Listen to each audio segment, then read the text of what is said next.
Welcome everyone to the Brown Bag Podcast. I'm really excited. We're going to be talking about Filipino history and culture today on the podcast. And we have some really great guests with us, and I'll give them an opportunity to introduce themselves. Along with our guests is my co-host, Pedro Reynoso. And so we're just going to go around this morning and share what is giving you life, what is lifting you up these days. And anyone is welcome to start. I'll go ahead and start. Hi, everybody. My name is Alan Mar David. I have a couple roles here at Chabot. Some of you might know me through my dual enrollment work. So I'm a program coordinator in the early college programs department here at Chabot.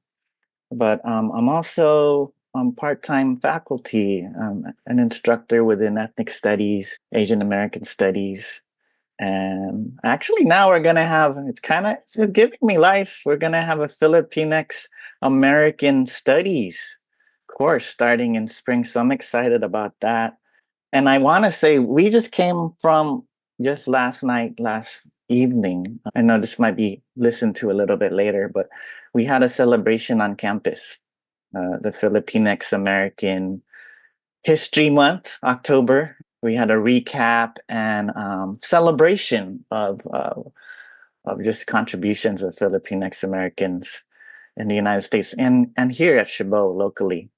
But yeah, I was thinking, Carmen, and sorry this is going long for an intro, but I was thinking of like what we talked about in party around social capital or social wealth. And Yeah.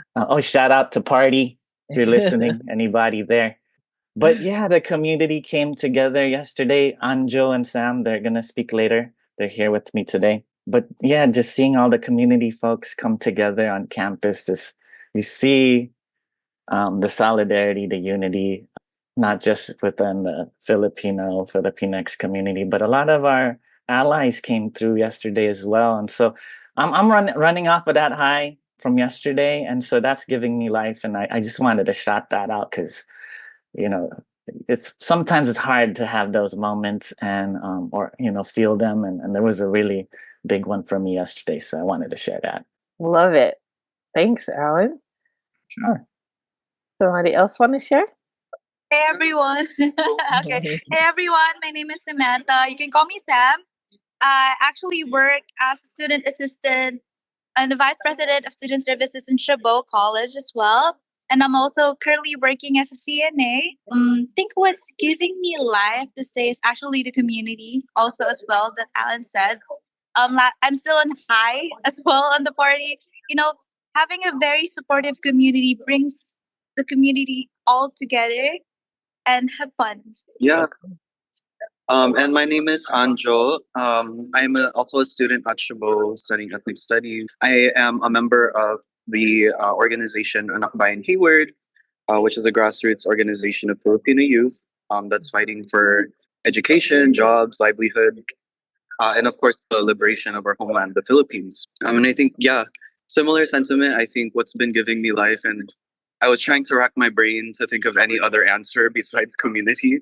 But it really has been, yeah, it has been like a wonderful October, Philam History Month, where a lot of our community members are paying attention to like things happening within our community here in the Bay Area, but also back home. And just seeing the ways that people are taking collective action is inspiring. And yeah, the best phrase, giving me life. Well, I think I'm going to say the same. This is Pedro Reynoso, librarian here at Chabot, co-host of the Brown Bag podcast. Excited to do some work with Carmen all the time. And yeah, I had the privilege to be at that event last night celebrating Filipinx Heritage Month. And yeah, I think it's amplifying what has been said already, the power of community, but also the power of students. There was a lot of students that were leading the event. And also they spoke a lot about the community work that they're doing outside of Chabot. And honestly, I hadn't felt that kind of energy at Chabot in a long, long time in terms of just community coming together, like faculty, students, and folks from the community. So a big, big shout out to everyone who made it happen. All right. Well, Let's see. Well, what's giving me life is similar, something that's happening at Chabot. Sandra Hinera puts together this de los Muertos event and a mural walk, a altar walk. And on Wednesday, I had my students, my English 1 students, go around and look at the murals. And I just felt so grateful, one, that like Sandra organizes this and that so many areas and groups put together a mural, that she makes this map. I have my students go around and look at it. And then we did a little writing about white supremacy, like how the altars are a resistance effort against white supremacy. And also, we've been reading a book called The Intersectional Environmentalist. So we talked a little bit about intersectionality. So it's just really powerful to like have something so inspirational. And I, cried at a lot of the altars, and it felt very healing. I think, especially with everything that's going on, sometimes it feels like there's nothing that we can do. But I think things like coming together in community, like you all mentioned, having these altars, even though they might seem little or maybe they don't seem like they're making a difference, they're so healing for the spirit, and really helps you feel, I don't know, just able to go on, because it's a trying time right now for sure. It's so hard. So yeah, shout out to Sandra and those wonderful altars. You all had a great altar too in the library. I loved looking at it. It was so good. All Yeah, of the yeah. altars are just beautiful. So beautiful. Yeah, Anna shout out Sandra. Yeah, Mhm. shout out to Anna Marie for the Araw ng Mga Patay altar, and also Nikki for the one that's upstairs in 700. So we have a for context, there's a similar celebration that we do in the Philippines, and there's other communities as well. But like Dia de los Muertos, we have our own Day of the Dead. It's around the same time, early November. Araw ng Mga Patay. It translates similarly, where we celebrate those who passed away. And so, yeah, for I don't know how many years now, Barangay Chabot has done multiple altars, either with ethnic studies or movement or just the students themselves, as part of the altar walk and celebration that happens on campus. So definitely, it's a very important thing to do. It also is at the tail end of Filipino American History Month, so we also celebrate those who passed and part of our Mm, history. So yeah, but one of them, our favorite things of the year is a Dia de los Muertos altar community walk. I forgot the exact name, but just being able to do that with everyone else on campus has been wonderful. amazing. Amazing. Well, we're so happy to have you all today and just kick off our discussion about Filipino American history and culture. Yeah, Yeah, thanks I for know. having us. Thanks. Yeah, thanks, Carmen, for making this space to have this conversation. And I mean, speaking of Filipino American History Month, and speaking about last night's event or last night's celebration, I mean, these events don't happen overnight. I know that Alan, Sam, and Anjo, you guys been doing a lot of work here at Chabot for some time now. So Mhm. maybe we can dive into a little bit of the work that you've been doing here on campus and how Barangay Chabot came to be, for sure. To expand on that. Yeah, in terms of Filipino American History Month, I want to shout out everybody who put in all the work. Shout out Nikki, Anna Marie, Denalyn, the online multimedia team, everybody, but the Filipino students. There's a lot of people, and also the organization. But I wanted to, when we're talking about community or Filipino community on campus, when I've been at Chabot for a long time now. So my old role at Chabot was an outreach specialist. That's how I came in. Is that I just moved back to the East Bay. Moved from being in college at SF State, and there's a lot of Filipino organizations there, and in the nearby area doing community work. And I moved back here to the East Bay, not expecting the same thing. And so on campus, there really wasn't too many like Asian or Filipino any groupings. There were definitely staff around, and I just kind of accepted that. It's just I don't want to compare two different places and have the same expectations. And definitely cool folks, but we didn't have a group of us. And anyway, that to give that context, my role at the time over 10 years ago It was going out to the high schools as an outreach specialist and trying to get students to come to Chabot. And I remember talking about our wonderful programs like Puente, and at that time it was still Daraja, but Umoja. And talking to some of the students, and of course, when you run into students who look like you, they're gonna ask like, "Hey, are you Filipino?" Mhm. And I'm like, "Yeah, yeah." And like, "Oh, Mr. David, what about us? Do we have something on campus that we could go to?" And I'm like, "You could join any of the orgs, but and you are, you could join any group on campus. But I think the students wanted something that represented their community, and so amongst the Filipino students I was meeting that year, I was like, hey, if you want something, you could build a club on campus. And from the different high schools, I kind of introduced them to one another, and they started Barangay Chabot. Next year is going to be 10 years of that club. So I remember talking to Arnold, and he said, hey, there hasn't been a club here for a long time. Y'all are going to be the first ones in a while when you bring it back. And so I wanted to bring that history up because it kind of shows where we were at that time 10 years ago or so. There really wasn't a group of us. And I think that the students wanting that kind of reminded us as staff that we should have that for ourselves too. And it kind of helped propel some of the work amongst not just Filipinos, Filipinx folks on campus, but even in our Asian American and extended to the Pacific Islander community on campus. And so I just wanted to highlight where we were then. Um, yeah, so that's the beginning to kind of like, yeah, I think even the students don't necessarily know that very beginning sometimes, but that's what we were at.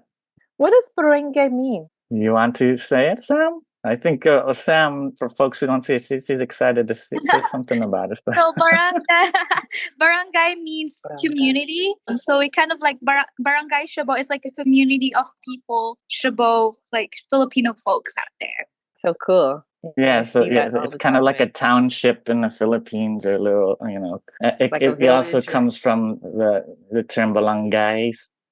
Yeah, it's a village, and then by extension also means boat. So there's a connecting kind of aspect of what the word means. And so folks wanted to build community at Chabot. Mm, So it's kind of like Chabot Community Barangay Chabot mm. is the essence of what it means. Sam and Anjo, maybe you can tell us about your involvement, the club. Yeah, some of the work that you've done as well. So I'm currently the vice president of Barangay Chabot. So at first, so I just want like brief history of like me joining as a member. So I wanted to become an officer because I was really really homesick during the time. I think it was only like my third month or like fourth month in the US. I don't really know anyone. I barely make friends. I barely join any community out here in Chabot. So I was looking for that community, like Filipino community, the culture. And when the opportunity came for me as to become an officer, I was really happy and I was really privileged to share my perspective as well as someone who was born and raised in the Philippines with Philippine ex folks out here in campus. And for me, I actually learned about Barangay Chabot before I was at Chabot, before I started going to school. A lot of it was really because, a lot of community members also collaborated with Chabot, including organizations such as Malaya Union City, which is another grassroots organization in the Tri-City area. But I decided to join Barangay to really immerse myself also within the community. We're fortunate that for us here in like Hayward, in the Tri-City area, there is really like a large population of like Filipino, which you don't see everywhere, right? It's actually something that's very unique. And being a part of Barangay, it really harkens back to like, especially for us migrant Filipino youth, like it harkens back to like our childhood days when we would just like be playing on the street. It builds that sense of community in a way that for migrant Filipinos, it's nostalgic for us. For Filipino Americans, it helps to introduce the culture of our homeland to the members. And so I thought that the mission of Barangay was also something very precious and unique, and it should be, it's something that we should also try strive to promote. To share the culture, the collective culture of like barangay. Why do you all Yeah. feel that having a sense of community is so important while you're in college? Can you repeat the question again? I'm sorry, I didn't hear. Yeah, I was just thinking about just all the work that you all have done to build community here at Chabot and everything that you shared around the history and the culture. And I was just curious as to like why you think it's important to have a community like this while you're in college. I think a community for me is someone like who would support you. So I think it's really important to have a community where you would feel like you're welcomed. It feels like they're very supportive towards your goals, and For me, I think a lot of it really has to do with the experiences of us as youth, also trying to navigate like the world that we're in. For many of us, we lose touch with our family back home, or even the culture that we grew up with, and being part of these communities abroad in Hayward helps us regain that sense of identity. And I think more importantly, amidst all of the different, especially now in this political climate, a lot of attacks on migrant communities, it brings us together to really find hope and resilience and being able to face these challenges together.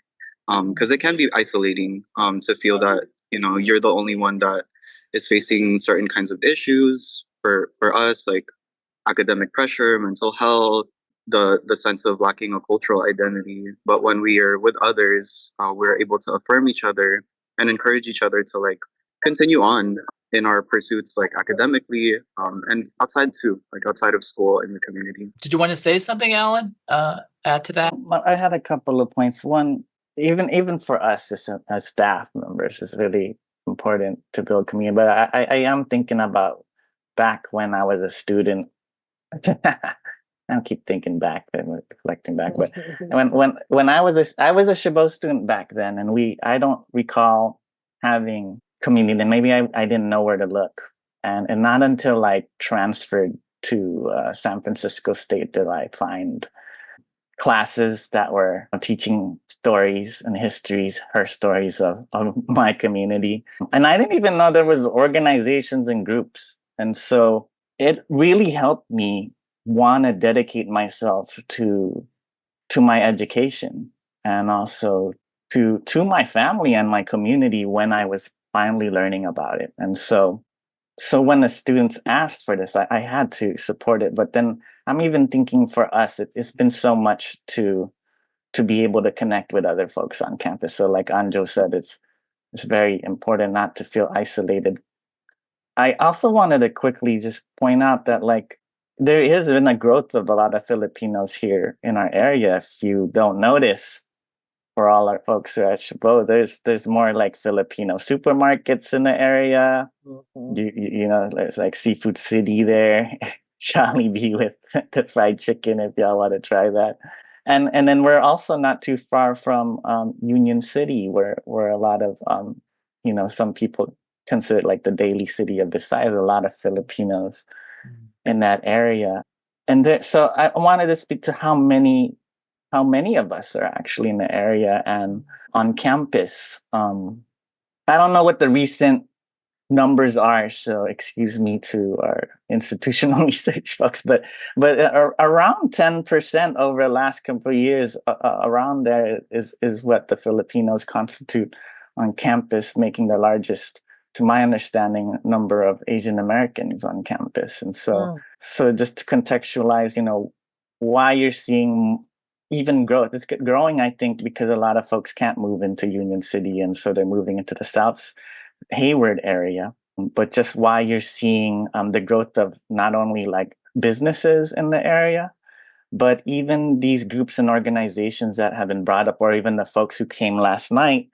the importance to serve our different communities, because folks need to connect in different ways. You can't just have one way or just one group on campus doing things. So I wanted to speak about that as well, just so people might be wondering, like, why do we have this here? And why are there so many groups there It's because there's actually a lot of us, and so when it's asked for, it's important for us as community members to step up and try to figure out ways to serve our sub communities. You know what I'm saying? So I just wanted to add to a couple of points that I brought up so far. Yeah, I also want to highlight the fact that last semester I was able to attend a barangay meeting that took place at the end of spring semester, I recall, and I learned a lot about the work that's being done in the community. And this was around, I recall at that time, it had to do with a lot of the ICE raids that were happening in immigrant communities.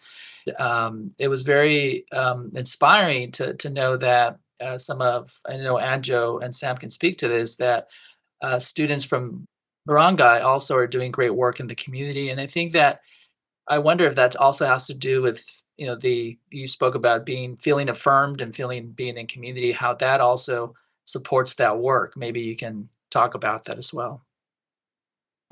Yeah, thanks for sharing. Yeah, so back in spring semester, we held what was called Balitaan at Chikahan, which in Tagalog it means like news sharing. Balita is news, and chika is just like chismes, gossip. But it's it's a fun way of also just bringing together the community to kind of talk about the issues like currently happening. And like Pedro said, at the time, we in some of us in the community organizations, also, with the help of Barangay to help host the event, we actually discussed some of the examples of different migrant Filipinos who have been detained by ICE, and what we can do as Filipino youth, right? Um, for us in Anakbayan, we organize not only students, but we also organize Filipino youth in the communities. Our our membership allows for ages from 13 to 35. So we even have some high school members out in the community. And we really make it a point to show that, for us as students, we also shouldn't just be confined to like the four walls of our classroom, but we should take the knowledge that we have, the tenets that we have from our education. I'm an ethnic studies student, so for us, it's really like a calling to ensure that the knowledge of resistance, of community power, doesn't just stay within our textbooks, but plays out in real life also. And so, Barangay has been a very crucial part of like building that work on and off of campus, to be able to share the stories of detained migrants, immigrant Filipinos, that were facing so many harsh conditions while they were in ICE detention. And I think this has really resulted in being able to, even in the past week, with the threat of like the National Guard and ICE coming to the Bay Area, it has really helped to bring our community together. And we are even still conducting Know Your Rights trainings for immigrants. So this is all part of our effort to contribute to what's called the Tanggol Migrante movement or Defend Migrants movement. Yeah, and aside from kind of the current situation here in the U.S., we also discuss the things that are happening back home that are of import to migrant youth as well. During this past year, there was also the recent midterm elections in the Philippines, which, for us, even though we're overseas, we have this phrase called makialam, or, make yourself involved, because we know the things that are happening in our homeland still affects our families here overseas today. And that's something that we share, our cultural identity, right, as that we advocate for to cultivate in the community, is really also built on shared resistance against oppression of not just Filipinos, but all oppressed people, including immigrants. Joe, Sam, we're going to add something else? I'm not sure if you were. If not, that's oh, go ahead, Sam. No, one thing that Andrew said, I just really want to point out that Barangay's mission is actually to bring migration stories to each one of another. So I think it's very important to talk about what's happening, not just in the Bay, but also what's going on in the country. So people should be people to be more aware, and and to understand what's. Yeah. Recently, just I think it was a week ago or 2 weeks ago, like Barangay actually did a workshop with Puente Club to kind of talk about the similarities of the two cultures or the multiple cultures within the two, right?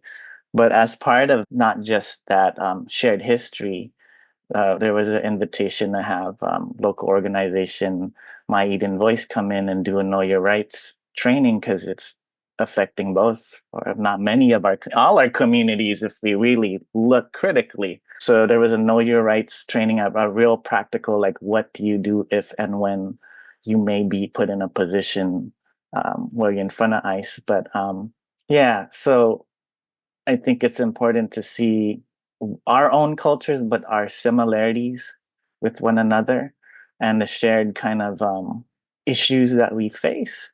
And that was an example where the students saw the similarities, and hey, we need something to learn and protect ourselves, and our communities and our families, right? And so it was cool to see not just the celebratory part of how our communities are in parallel, but also ways where we could protect our community, protect one another. And so that happened recently, and just wanted to highlight some of that work that has been done in the past couple weeks. That's so true, and I think that's so glad you bring that up, Alan, because I think that's kind of a segue into the second part of our conversation in terms of how do we build solidarity, right? What opportunities do we see here at Chabot College? And you've mentioned a few already in terms of even the Day of the Dead celebration this past month, and also the Know Your Rights shared workshop, but what else would you like to see in terms of solidarity opportunities, and maybe with both immigrant communities, but also with African American students or other communities that, as mentioned before, press groups here in this country? Yeah. Yeah, I mean, historically, there's been a lot of solidarity over the years. The fight for ethnic studies in itself included, or spearheaded by the works of Black organizers back then. But a lot of Filipinos, Filipinx, Latinx folks played a big role in pushing that forward. As we're talking about history and shared history, I was thinking about that workshop last week, but just the United Farm Workers movement with Larry Leong, Philip Veracruz, Cesar Chavez, Dolores Huerta. There was work being done then, where different, both the Filipinx and Latinx communities came together. Um, and in more recent years, and I'm talking more on, broad scale right now, but like um, the Asian for Black Lives, there was a Filipinx contingent that was, that came together for that work, and even a Filipinx for Palestine. So there's like these national. This is Filipinos participating, but there's been a lot of other folks who supported us as well.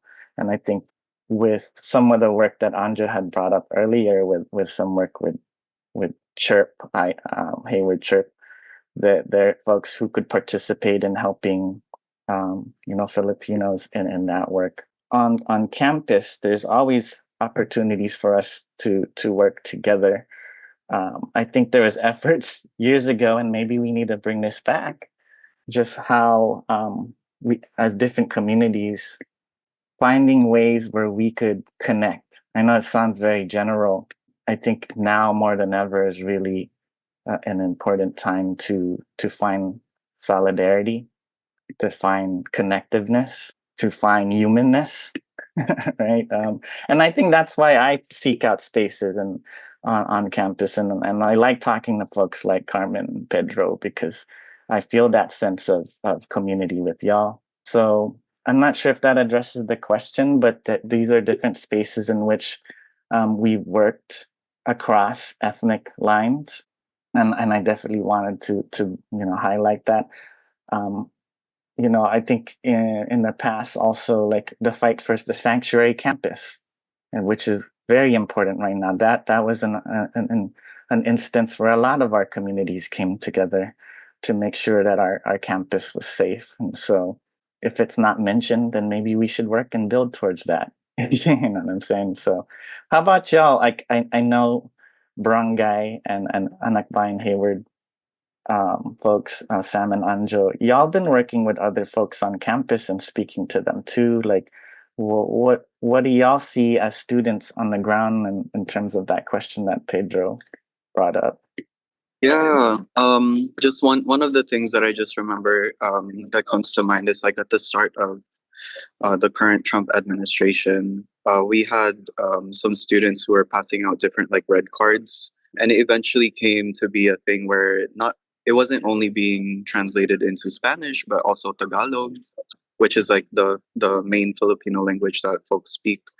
But I thought that that was really one of the ways that I think our community was starting to be more aware of like the interconnections between our struggles. More recently, I think also we've been doing disaster relief efforts for the Philippines. Just last night, we held a series of raffles. That was, of course, like the raffles were contributed to by some of our like Filipino faculty and staff. So shout out to them. But the people who contributed to the raffle were people of all walks of life. And when we shared about what's currently happening in the Philippines, having just been, shaken by 14 plus earthquakes in the past month, three major typhoons in the past 3 months, we really saw how our community, Filipino or not, really took to that issue and really wanted to support us. Despite not being from that homeland, they also recognize, the ways that their own homelands are also, frankly, are being the people are being neglected. For us in the Philippines, there's a really huge scandal around government corruption right now, where many of the officials in government have been found to, basically have laundered the people's money.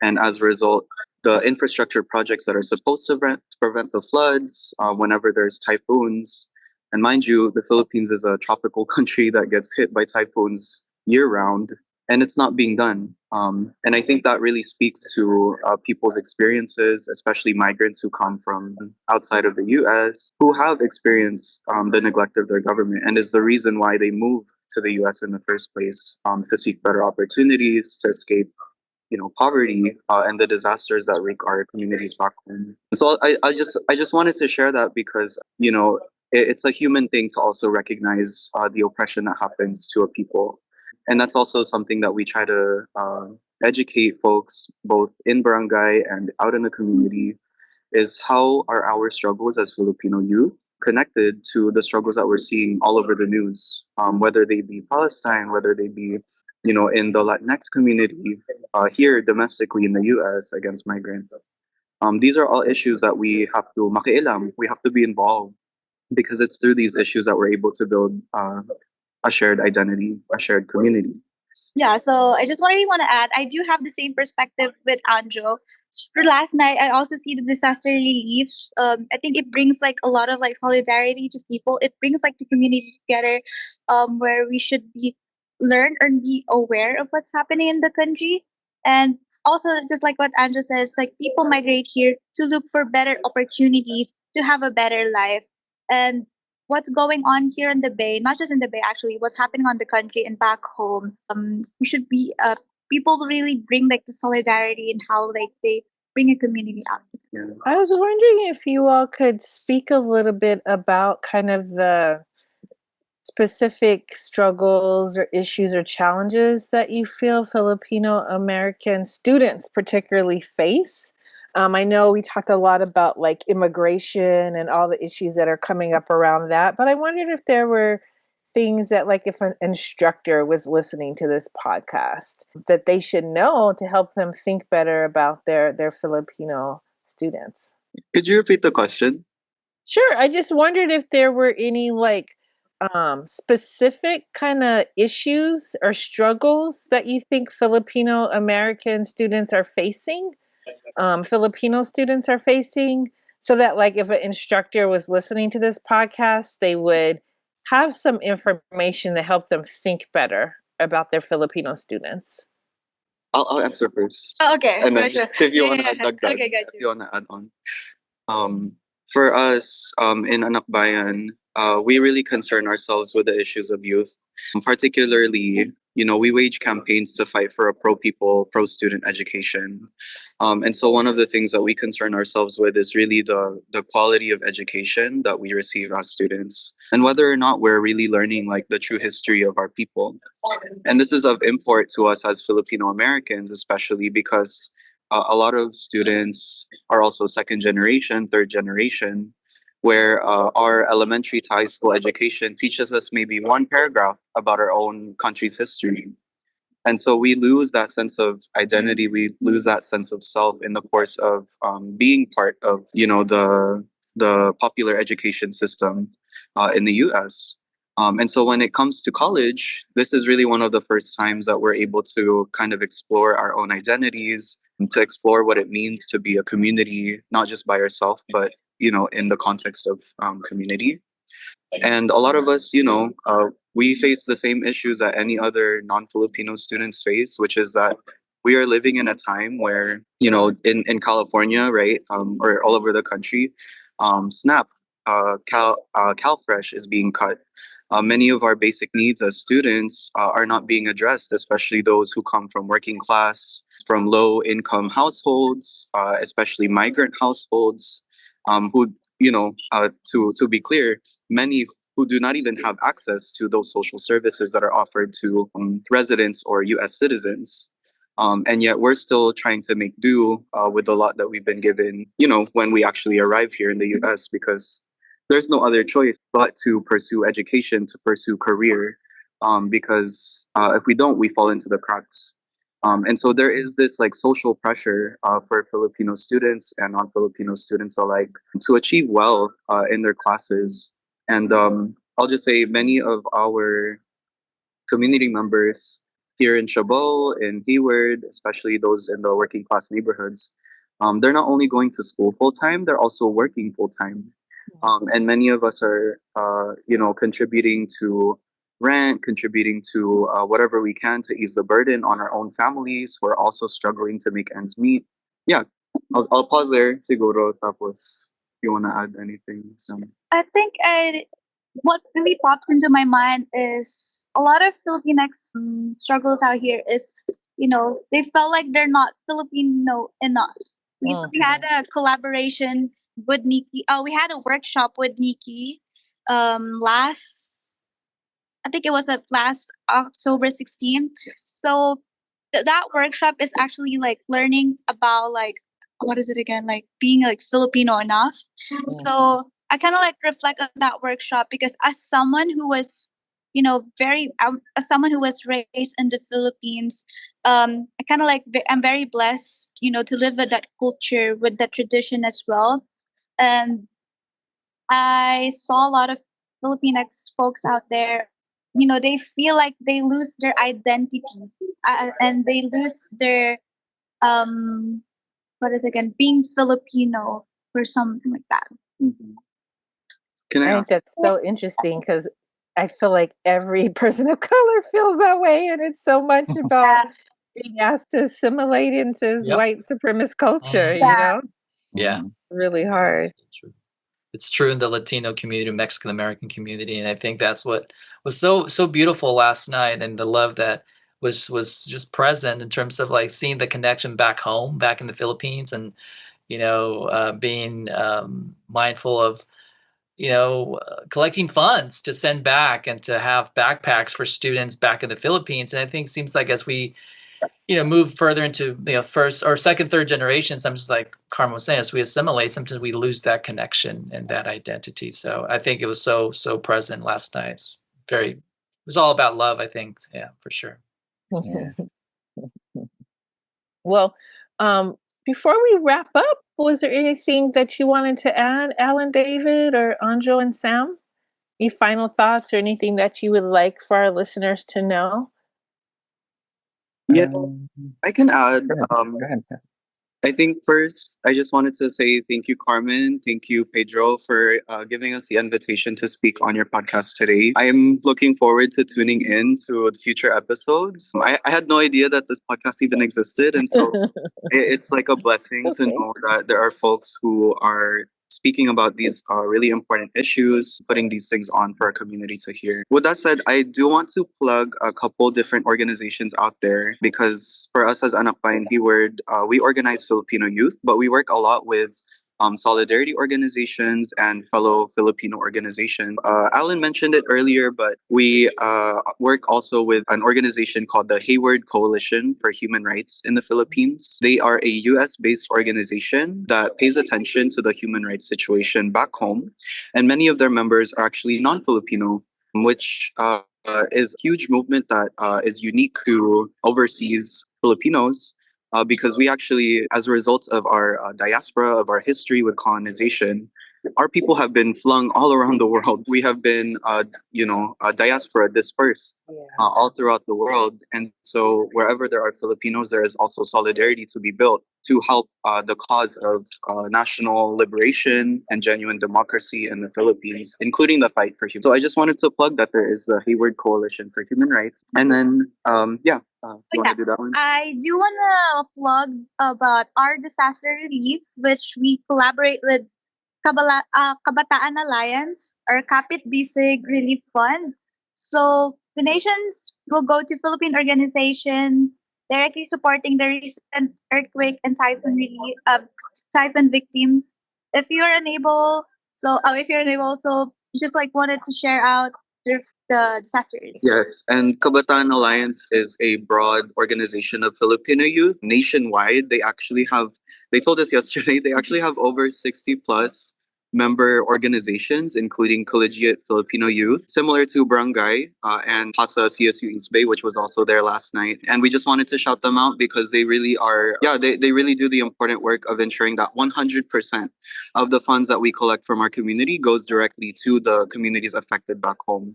So they don't take anything out from that. Like as much as possible, everything goes directly to our counterparts in the Philippines. Yeah. Awesome. So good to learn about those organizations. What about you, Alan David? Do you have anything else you want to add before we head to our exit ticket? I probably should have said at the beginning, but I'm really proud of these students. So I want to have them come here and join me today. Anjo and Sam have done so much in a short time that I've known them, and they've been inspiring. And I want to remind our colleagues like how wonderful our students are and what possibility can happen when we listen to them. And so when I was asked to be in this, I couldn't help but want to bring them along with me because they're obviously they're teaching us so much. Mm-hmm.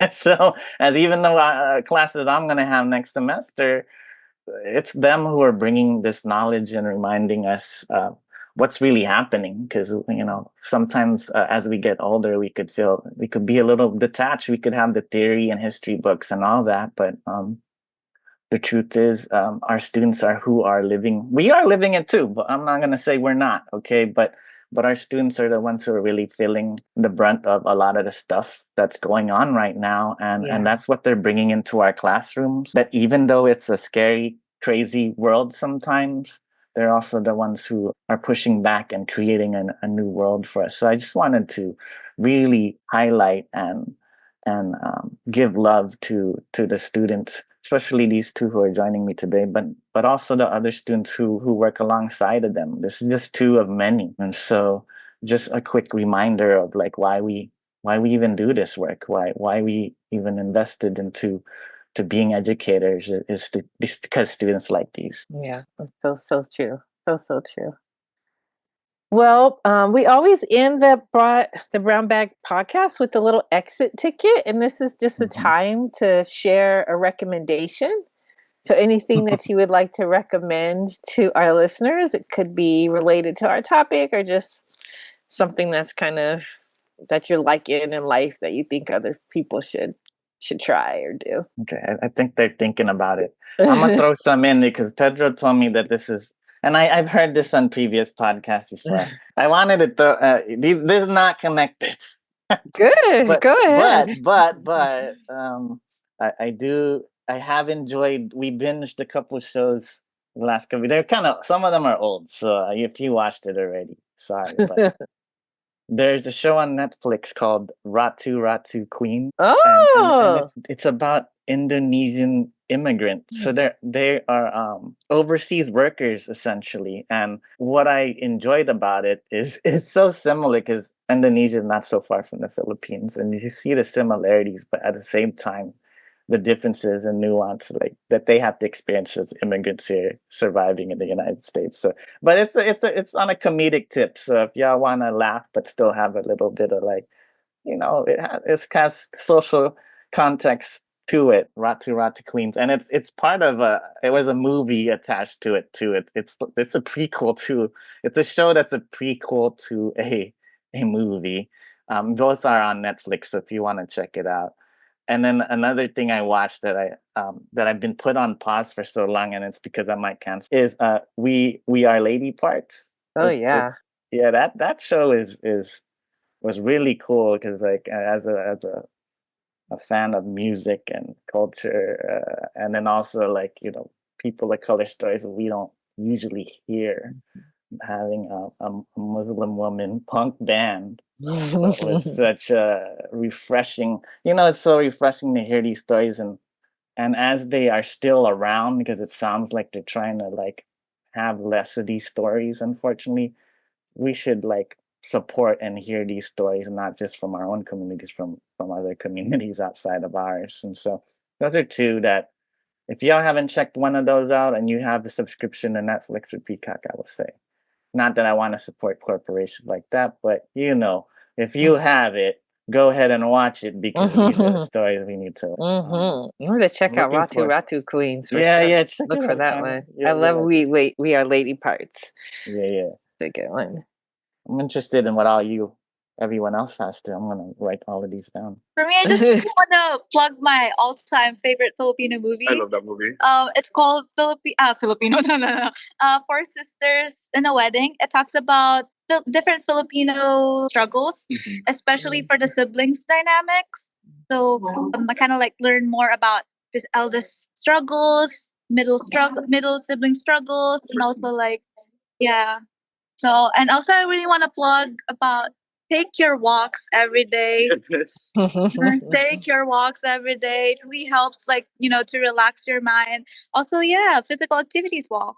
Nice. Yes. For myself, um, actually, maybe I'll do shameless plug. I'll do two shameless plug. Is last night we actually performed a song called Bungkalan. This was a song that we had learned when I went back to the Philippines this past summer and integrated among peasant farmers. We were there for 10 days and we learned this song alongside their cultural group.